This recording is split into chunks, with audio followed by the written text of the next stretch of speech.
and I need to kind of invest in things that outlive me. If you and I start looking at things that outlive us, life changes. But to go ahead and try to attribute that to the rest of the male population, the masses, in 2023, when we know women are more promiscuous than ever before, we don't have religion as a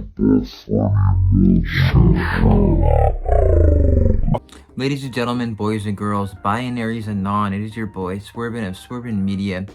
And I have this video here today. I found it very interesting. It is of PBD, Patrick Bet-David from Valuetainment. He was with the boys from Fresh and Fit, some of the favorites, you know. And I just thought it was just a perfect contrast of the importance of, you know, the stuff you're listening to and the people you're taking in and who you're getting influenced by. Just the difference in the information that can come from person to person, and whether or not this person that you're listening to or who has influence over you or who you put in really high value, you look at like, oh my god, this person's really fucking spitting. It's like when you hear like actually like a legend speaking some real fucking game, and then you have it next to shit that's just no nuance, same bullshit every time. It's really clear to see. I found it pretty eye-opening, and you know, I just think it's important to take in solid, good information. And I have like really nothing too much against Fresh and Fit. I'm not like, oh, fucking misogynist or any of that bullshit. I just think that their whole approach and everything, it just comes off like a fraud. I don't know, I don't believe them when they speak. You know, like when Andrew Tate speaks, when Patrick Bet-David speaks, I'm like, dude, this motherfucker's saying facts. I can just tell by the way they carry themselves.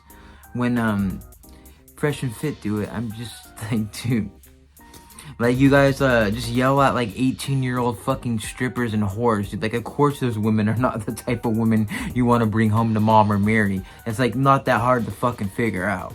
But yeah, I thought these clips would be good, so let's get into it. And I need to kind of invest in things that outlive me. If you and I start looking at things that outlive us, life changes. I'll say this final thoughts and I'll just kind of turn it over to you guys. Marriage is risky. Staying single is riskier. Having kids is risky. Being childless is riskier. Okay? Believing in God is risky. Not believing in God is riskier. Being part of a startup is risky. Taking the safe route is riskier. Making investments is risky. Not making any investments is riskier.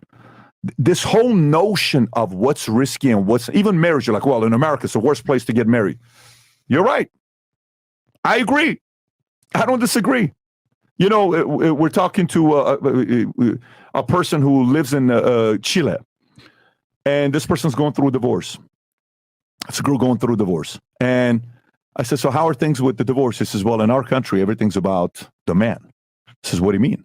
He says, not like America. Here, if I want to take my kids to the States, he has to give me permission to take my kids to the States. So guess what? In Chile, if you get married, men are more protected than who? Women. In America, who's protected? It doesn't matter what you say. She's protected, right? Okay. Yeah. But guess what? Can we be a little bit more wiser in the way we get married? Can we have better lawyers to write up a better prenuptial? Instead of being cheap and spending $1,500 on a prenuptial, can we spend $8,000 or $5,000? Yes. Can we structure, especially if you have money. If you don't have money getting married, you can't bitch about it because you were broke before you got married. But if you are a guy that has money and then you get married and you then have to give 50%, you were lazy. You didn't want to go out there and get the right prenuptial in place. We can make the better choice as men to lead the family. I found everything he said there just totally just interesting, great, virtuous, just totally about leaving a legacy and doing stuff that so your name outlives you, and just the whole importance of, you know, growing and creating and building things as like a family unit, instead of this whole just like selfish me stuff. You know, I need to do this to fucking get the cars, get the chicks, you know, I need to fucking manipulate people to sleep with me or shit, you know what I mean? Like, no, all that shit's just for the birds, dude. Like, what really like matters at the end of the day is building up something with your loved ones and getting to a place where you do something with your life that you're truly proud of and that outlives you. I think everything he says there is perfect. So let's go and see what fresh and fit I have to say after some words like that. But to go ahead and try to attribute that to the rest of the male population The masses. in 2023, when we know women are more promiscuous than ever before, we don't have religion as a buffer anymore. We Social don't have media. a father figure a lot of the times in these households. Like all the buffers and the training wheels that kept women in line and kept them like, you know, honest and good, nurturing women, they're kind of gone from society. And if anything, society's incentivized women to this guy. If anything, society's kind of incentivized women to behave in a way that isn't to being a good girl and a loyal girl for you as a man. So I just say to combat that, you got to have these things in place for you. Talked about this on the show before. Yeah. I think FOMO is way worse with women than it is with men. For men, you have to earn your FOMO. You got to get to a certain point, get your status up, get your money on point. And you're like, oh, damn, girls like me. Then you get the FOMO. You got to earn it. With women, though, it's like, Instant. I'm 19, FOMO, woo, these guys want to hit me up, etc. Like, it's crazy, I mean, man. look at any young girl nowadays between like 18 to like 25. They want to be single and have fun because guess what? They can go to Dubai today, Miami tomorrow because Instagram wasn't a social thing. media. Everything they just said there just lacked. It just lacked fucking. It just straight up lacked. Like they should put everything they just said next to lacked in the fucking dictionary.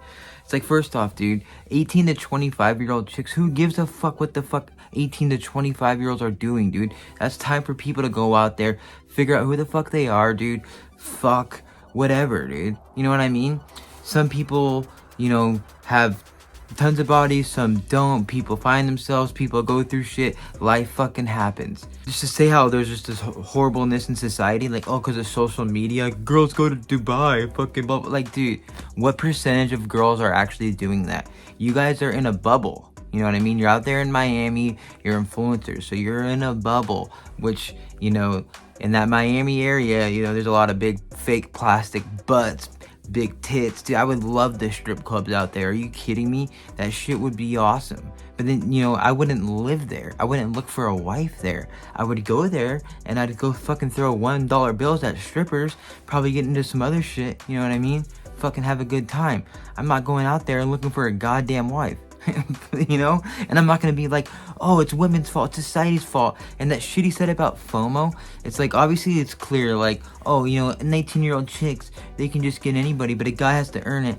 Well, it's like, I'm not really, dude. I got laid as fucking looking like this fucking in high school and shit. It wasn't that hard for me. I just see someone who had it harder or some shit with a chick when they were younger, and it just still hasn't left them. And honestly, to that I can say that's sad.